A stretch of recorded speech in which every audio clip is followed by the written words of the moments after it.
Good morning guys. Magandang buhay po. Happy farming sa inyong lahat. Ayan po, kumakain na sila. Mga matatakaw na. Ito po yung anak ni Rose. Napurga na rin po sila.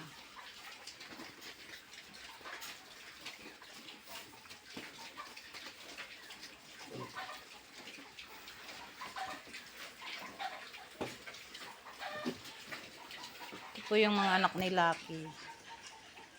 Nanghihinayang po akong ibenta silang bake kasi mahal po ang fattening ngayon.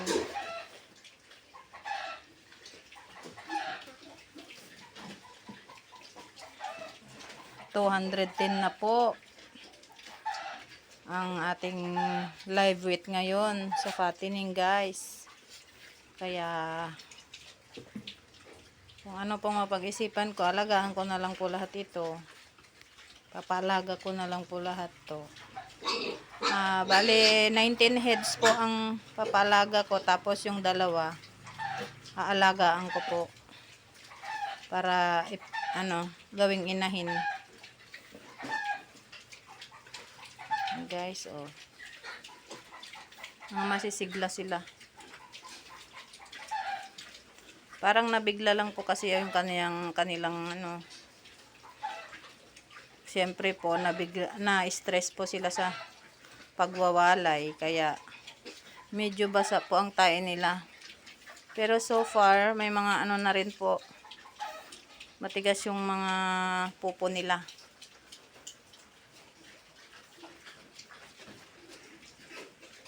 Ito naman po, hindi pa sila pa sila 28 days sa Wednesday. Yan, medyo malalaki po yung mga anak ni Lucky kasi ito, second parity pa lang niya. 9 heads po sila. Kaya sila malalaki. Pare-pareho sila ng laki. 6 na lalaki at saka 3 babae ang anak niya. Ito naman 5 lalaki, 6 na babae yung anak ni Rose.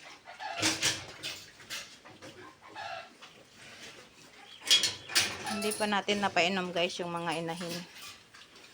Kaya papainumin ko muna sila bago ako maglinis. Lilinisan ko sila kasi ewan ko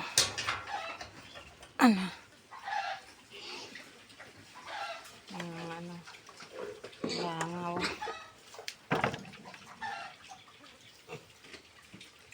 Ito guys, yung mga inahin natin, lagyan natin sila ng sisical powder. Ito po with calcium, vitamins, EDE, tsaka minerals. Safe po ito sa mga buntis.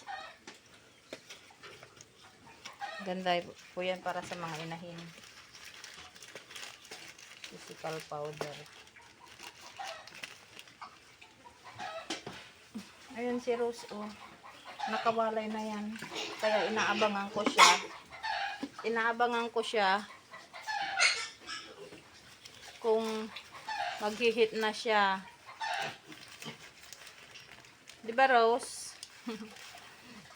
Bibenta ko na ikaw sana eh. Kaya lang bumait po siya ng anak.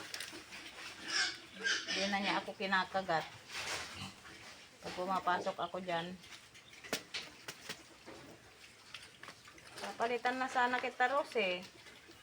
Kaya lang bumait ka, very good.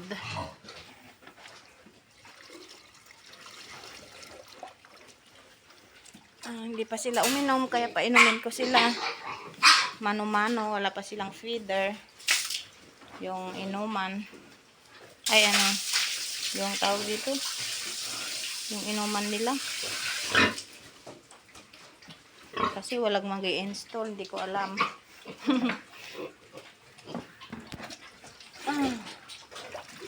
Hirap pag wala kang kasama. Simula't simula pa ako ang nagpapaanak ako, nagpupuyat. Ako lang, sariling sikap. Kung hindi ka masikap, hindi ka matyaga, hindi ka masipag, wala. Hindi ka makatayo sa sarili mong paa. Kaya kailangan sipag at saka tiyaga, at saka diskarte. Kailangan mayroon kang ganon. Kung wala. Tsaka habang malakas pa tayo, sige, samantalahin natin. Tsaka habang mayroon pang pagkukuhanan, samantalahin natin, i-invest natin sa mabuting paraan. Hindi tayo magwawaldas ng walang kabuluhan. Ay, mahirap kumita ng pera. Sa panahon po ngayon, mahal na ang bilihin, mahal na lahat, nagsisitaasan na lahat. Kaya kailangan gumastos tayo sa nararapat. Hindi yung gastos dito, gastos doon. Ganon.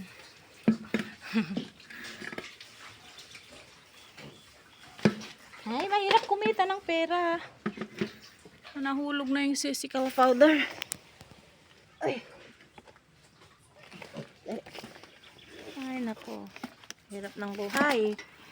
Napagdaanan ko po yung hirap. Kaya alam ko po yung hirap kumita ng pera. Mahirap kumita ng pera. Noon, nung mga bata kami, guys, nagtatanim kami ng tabako. Tapos, nakikiupa kami, nagpipitas. Pagkagaling namin sa school, pag uwi,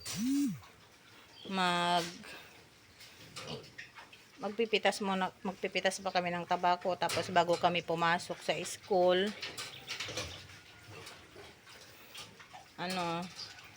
ganun din po, nag-aabono kami or tinatanggalan namin ng uod yung tabako bago kami pumasok sa school. Tsaka hindi pa uso noon, guys, yung ihahatid ka ng magulang mo sa school. Naglalakad po kami ng malayo. Ay ngayon yung mga bata, kung walang hatid, hindi na sila papasok. Kung walang baon, hindi na sila papasok. Kami noon, kahit walang baon, pumapasok. Saka pag nagbabaon kami, ang baon namin ay pinagbabaonan namin sa dahon ng saging. Tsaka ulam namin, tuyo or kaya yung tawag sa amin, damog. Yung tawag dito, sinakob. Pag ganun yung ulam namin, tinatago namin. Kaya ganyan, guys, naranasan natin ang hirap. Kaya alam natin pangalagahan yung kita. Kasi mahirap kumita ng pera. Mahirap ang buhay. Naranasan pa namin, guys, hindi kumain. Sa umaga, hindi kami kumakain. Tanghali lang at saka gabi. Yan, hati-hati pa kami. Kasi 6 kaming magkakapatid. Naranasan talaga namin yung hirap. Yung hindi na nakaranas sa amin ng hirap, yung pangalawa sa bunso at saka bunso. Ganun na po ang namin.